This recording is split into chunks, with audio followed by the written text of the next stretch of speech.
তোমরা কি ভাবছো কৃষ্ণকালী মায়ের ভক্তরা? সরি ভুল হয়ে গেল আমার কথাটা।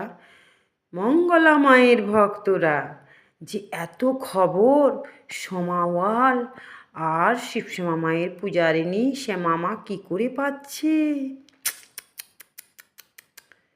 তোমরা মূর্খ। এখানে কে বসে আছেন?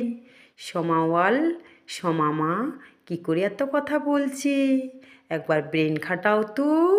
তোমরা আমাকে নিয়ে পড়েছ, তাই আমি অন্যজনকে পৌঁছে দিয়েছি তোমাদেরকে নিয়ে লড়াই করার। সংবাদ কোথা থেকে যাচ্ছে এবার তোমরা বুঝে নাও। ও গো মঙ্গলা মায়ের ভক্তরা, কৃষ্ণকালী মাকে নিয়ে তোমরা ভণ্ডামি করবে, ব্যবসা করবে, ভক্তদের মোটিভেট নিয়ে খেলা করে রক্ত তুষে টাকা নিয়ে নয় ছয় করে মোবাইল, জায়গা জমি, গাড়ি বাড়ি কিনবে। কেউ ছাড়বো না আমরা।